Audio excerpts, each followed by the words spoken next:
So welcome everybody. I'm super excited to have Corrina Gordon-Barnes back in my community, and today we're going to zone in on one of the things I've struggled with so much in my business. I've whined about it, I've cried about it, I've banged my fists about it, and it's blogging. It's the one area that I continue to kind of either try to avoid or work around or do the bare minimum because it hasn't come easy to me, and I know working with so many women entrepreneurs, the conversations we have is that it doesn't come easy to them either. So there's like two camps. There's the blogger camp, like that Corrina Gordon-Barnes belongs to, and that's the camp that this is easy, this is good for my business, I love writing, I've got a great community and people comment. And then there's this other blog, or other camp, I should say, of people who want to blog or have dabbled in it or are trying, and I'm over in that camp that are like, how could this be easy? And so why do we struggle? So much blogging. My gosh. And do you know what? I love that question. How can it be easy? Let's just hold that the whole way through. Yeah. I think there are so many reasons why it's hard that we don't even, we haven't even looked at. So we're like, why is it so hard?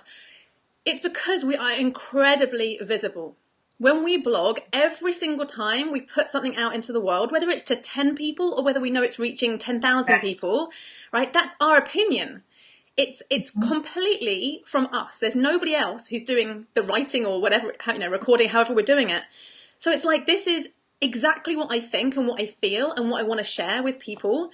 And it's like you've got a stage. If someone was to give you a stage and say, hey, come up and stand on the stage and just talk for 10 minutes, loads of people would be like, oh my gosh, how everyone's looking at me. And what if I say something stupid? What if I say something I regret? What if I say something that people don't agree with and they think I'm stupid or they think I'm wrong? So we've got to remember what it means. Every time you blog, you are being very vulnerable. So true. I've struggled with that because to me, being in conversation or even, standing on the stage and saying, this is what I believe, talking about it seems to come, and I'm an introvert, but it seems to come easier to me, especially in dialogue. I don't hold back about my opinion. I love to be passionate and talk about what I care about, but somehow sitting down and putting it in writing feels scarier to me. So that's definitely something. The vulnerability has felt bigger to me in writing. And it's more permanent in that way. If you stand up on a stage and you speak, right, and then people go home and that's it, they've forgotten. But you could write a blog. This is not to scare you more, right? But this is to understand. You write a blog and that's it. It's out there potentially forever until you hit delete if you want to delete that blog. And people can share it with people. They can send it to other people. It can go viral. It can go to more and more people. So it has more permanence, I think, in that way. And writing is often what we did at school and we got judged for and graded for. Oh my God, yes. Yeah? Yes. And we had big red marks. Oh, there it is. Bam. Yeah. It's the critique. It's like, it's permanent and people can have more time to judge it because it's in writing, it's permanent. Whereas a conversation, people are just holding on to the idea, not the grammar or, how smart the words were or, those kinds of things. It's the more the impact that they're hanging on to where that's so huge. I just had this big aha. Like I feel that there's more time for people to judge it when it's in writing. Yeah. And think also too, I'm an INFP on the Myers-Briggs, and we like to kind of change our opinion a lot. Yes. So we're always kind of looking for more information. And so if I write this one, this thing, and I say, this is what I think about this, or this is here's how to do this. And then in 2 weeks, I think, oh gosh, no, I have a better way of doing that. Or, I think that it's the permanency of it all that's kind of scary to me too. Yeah. And remember, we're not taught this stuff. I always think this with anything to do with marketing, business, probably, unless you've taken my course already, you haven't been taught how to blog. So people say, hey, you should blog for your business. And then you sit down at your computer and you're like, what do I write? There's a blank screen. How much of myself do I share? Do I want to talk about my, for you, like my husband, my kids? Do I want to talk about my wife? Do I want to talk about my pets or my holidays? Am I going to be boring? We don't have kind of guidelines, or we haven't just learned how to do it. So I think we should all give ourselves like massive compassion of like, this is just, we're not meant to know how to do this stuff. It's okay not to know. It's okay that there's a learning curve. Yeah, and to really think about enjoying that learning curve. Because, for me, I mean, I've always been a writer, so that part comes easy. But if I look back at my first blogs that I was writing back in 2006, they suck. They were rubbish, completely rubbish, and they got no comments and nobody shared them and no one was probably even reading them really. But over time, just by keeping plugging on, I got the hang of it, and now it does come easy now. So tell me about some more kind of things where we can, go wrong or go sideways or sort of get in our own way around blogging. Yeah, I wanted to share three things that I see again and again. People kind of I call them kind of rookie blogging blunders or blogging bloopers. I'm listening. Yeah. I'll own the rookie. Own the rookie. That's okay with me. Yeah. Okay. And this comes again with that real kind of premise of you didn't know not to do this or you didn't know about this. So no one's got anything wrong here. The first thing is that we assume that we have to write a blog, and that's not true.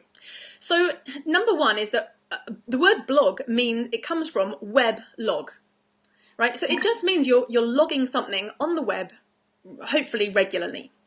But you could do video blogs. If you just don't like writing at all, you don't want your words on a page. Exactly, you see? And if this comes easier, then my God, loads of people do video blogs. Just because my preferred style is writing doesn't mean that your style you just could do video all the time. And even cooler, right? If you want to have written words, but you don't like the actual process of writing, you have a few options. You could actually just record, you could just get a phone, like a recording device, speak what you want to say, and then just afterwards sit down and type it up. Or even better, if you've got on my iPhone, I can speak my blog and it will type it up for me. Doesn't that just blow your mind? That just... Yeah, the voice recognition software. So you can actually, and this is someone on my course, this blew her mind, that she's like, I can just speak it and it will write it for me. It's like having a secretary in your phone or on your computer who will turn it into written word if you want a written word blog. Oh, that's such a great idea. I'm thinking that a lot of my, I kind of surprise myself when I'm with clients, and I know everyone listening has had these moments where I didn't even know I knew that, or I didn't know that wow, that sounded smart, or that was really helpful.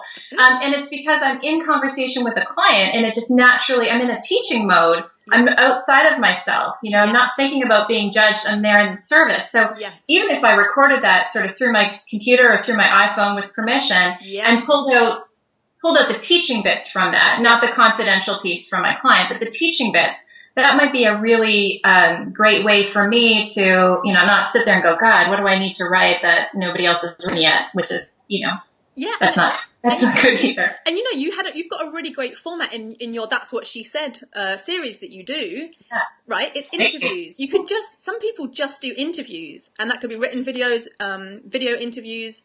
So it doesn't have to look like the way Corrina Gordon Barnes blogs. That's not the only way of blogging. It's just my way. You have got your amazing, fantastic style that you have. I just love the permission to go, okay, that's inspirational. Corrina Gordon Barnes does it this way. I love how successful that is for her. I aspire to have that same experience in my business. And the modality of how she's doing it doesn't have to be my modality or my way. The exact logistics of what she's doing doesn't have to be the same for me. So permission to be creative and explore, and for me to be in conversation, and for whoever's listening to do it with visual or whatever it is that they love to do. Great. Perfect. Yeah, great. Perfect. Great reframe. So that's really important, that you choose the modality that suits you and allows you to shine. I mean, you're so gorgeous, Jack, that, you on video makes sense to me, okay? Or, you in conversation, right? So whatever the person at home, whatever you choose as your modality, the second mistake that people make often is not being consistent. So, oh my God, that's like that's the shame of the inconsistency. I know, it's hard. Remember, okay, every 2 weeks. Oh my God, it's 3 weeks. Oh my God, I failed again. Oh God, the inconsistency is just, why am I inconsistent? Fix me. And I think this goes back to everything we've been saying. Remember, every time it's fear of visibility. The thing that and if you haven't found the modality for you, you're gonna not be consistent because you're not enjoying it. So you're like, putting it off. I would say hold yourself as a magazine editor. So Okay, so like this is really cool. You get to create the kind of magazine that you wish were out there in the world. Oh. And oh. yeah, and you are the editors. So think about your favorite magazine. If the magazine editor just went, oh, it's a bit hard, I can't really publish this week. Oh, I think I might just miss a few weeks. You know, they wouldn't do that because they're holding themselves. They are the magazine editor. So have an editorial calendar. And because you found a modality that you actually like, you'll look forward to it and get yourself in advance so that you're never like, oh my gosh, it's the day before. You're always maybe like a week in advance of yourself. So maybe don't start blogging until you've got maybe 2, maybe 3 blogs kind of set up, ready to go. So then you're always ahead of yourself and it's never going to feel stressful like that. Yeah, the 2 things that are standing out for me personally is that, you know, make it a priority. Decide to do it. You know, get the calendar out, put the dates in, and I'm doing better. I am usually close to every 2 weeks. And it's I need to like it. Like I'm what am I, 42 years old, and I know right now that I'm not going to do things in my life unless I get some kind of joy from them. Except for taxes, because taxes freaking have to be. There's just no joy in that. The joy is the being done part. But back to the blogging for me is I need to find a way to like it. And that goes back to what's my way. If it's not the written blog, because it's a time thing. To sit and write a blog, I've never done it in under like 4 hours. That's a huge chunk of my time. So I think the liking part and deciding to do it, making it a priority is really, you know, sticking for me. And the time thing is really important because often what happens is people don't do it consistently. So then they're not going to see the results, right? So then 4 hours seems like a lot of time to spend on something which you don't see results from. But I see results from every blog I put out. Every single blog I put out leads to more list signups. It leads to people getting in front of queue for my courses. So even if it took me a whole day to write a blog, which, you know, sometimes it can. Like sometimes I write something. Well, sometimes I write, even me, like I'll write something. I'll leave it to kind of like bread. Like I leave it to prove, you know, for a bit and like think about it a little bit more, and then I'll maybe write a bit more, and then I'll tweak it. So it doesn't always come out in one fully formed thing. It can take, but because I know it's going to lead to clients, I could invest a whole day of my business every week, and I know that that's worth it.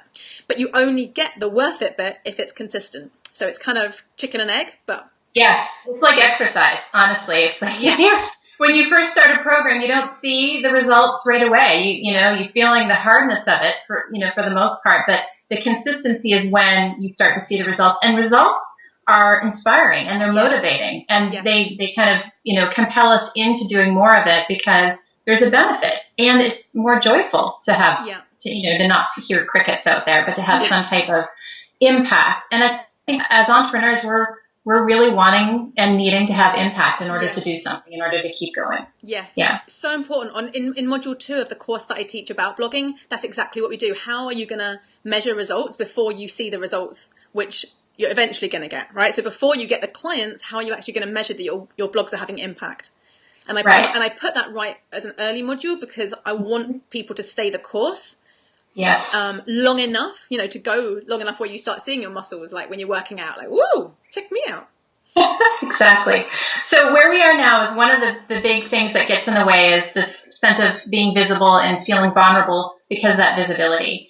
And that we need to find our own way of blogging, that blogs do not have to just be written, and also consistency, finding a way to develop an editorial calendar and committing to that, committing to showing up. That's another one. Okay, so the final one I want to share is when you are too afraid to sell. So what happens is then sometimes people get on the roll with blogging and they're sharing their thoughts and their opinions and they're giving tons of value and maybe how-tos or inspiration. And then the blog kind of finishes and nobody actually knows what you're selling. And so that's a real problem because the reason that you're blogging is to give nuggets of your wisdom, nuggets of your expertise. But you can't give people, all of you, in 5 minutes, which is about how much time it's going to take them to read a blog or watch a video blog. So you have to, it's your duty, it's generous to actually tell them how they can get more of you. So I love that reframe, right? So instead of it, this isn't really about me. My ego's getting in the way. You know, do I have permission to sell? Is that going to feel icky? So, you know, we take that, and make it a reframe to, oh, this is about being generous. This is about giving. This is about helping somebody else, being in service of. That's a really powerful reframe. Yeah, I think that's what blogging is in total. Like, if I had to sum up blogging I have 2 words to sum up blogging. One is generosity, because you're giving for free. A blog is generally free, and you're being generous in making the sell as well. And there are ways that you can do that really seamlessly and smoothly so that it just feels really positive to you and to the reader. And the other thing is connection. Like, for me, blogging, I was on the train the other day and I was looking in all the windows of the houses as I went past. I was like, all these people are in their houses. Right. And with blogging, it's like it's almost like there's a secret underground tunnel of like all these little tunnels that go up into other people's houses, and kind of everyone's walking along with their maybe mobile phones or their tablets, and they're just like, your blog kind of goes through those tunnels and it connects you in a way that is unprecedented, like global connection with people, that like-minded people we have resonance with. That's what gets me really excited about blogging. Often what I'm also hearing is, your own values showing up in that, around generosity and connection and giving. And so I think if we can look, at our own values and what wants to show up in our own business, what can we honor more fully in terms of our own values, and look at blogging. And so what do I value, and how can my blog support me honoring that value more fully? So whether that's intimacy or excellence or being a teacher or generosity, that there's ways that we can all find our own values within that too, that align even more fully. I love that so much. I want to eat it. That's just amazing. Okay. It's like, if your value is like edginess or controversy, use your blog for that. Like you say, if your value is depth, use your blog for that. So your blog is your slave. Use your blog I just absolutely love that. Me too. I think that for me, I'm so values driven that if I can make it about the values, then it's not about me anymore. It's about honoring those and being in alignment. Because when I'm in alignment with values, as we all are, we just feel good. Our business feels better. So that's a great thing for us to think about too. So what would the value be for you?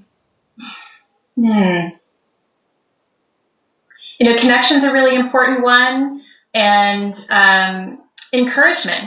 So I have a really big value in my business about supporting and encouraging each other, and my best blogs, I think, have come across that way, or have played a role that I see you, I know you, I can relate to you, and I've struggled too, and so you're not alone in this. Like, there's an encouragement piece that I think I get to honor in when I write or do these videos and share my own personal story. So that, to me, the transparency thing, that feels like a value too. I don't think you'll have any problem blogging. I think that when you really do it from your value like that, it's like I'm not sitting down to blog, I'm sitting down to honor that value. Yeah. Oh, good. So tell me about how people can become a student of blogging and really kind of own that there's room to grow, there's a learning curve here, and there's a teacher, Corrina Gordon-Barnes, who can help me have this be easier, to experience this more fully in a way that supports my business, and I can kind of find a way to like it. So how can people work with you? Yeah, I love to, it's an online course that I teach called Blog for Clients. And it's 6 weeks, and we look at the what, where, how, why, when, that's it, of blogging. So how do you decide what to blog about? Because that's often a really big question. How, if I'm going to be committing to blogging every week, every 2 weeks, how on earth am I going to find topics? So straight away in module 3, we generate a whole year's worth of blogging topics. So you actually have the topics that you can fill your editorial calendar for the whole year with, which is like so freeing. We then look at how do you actually tie in the sell. So that's really important that you do that smoothly. We look at how to name your blogs.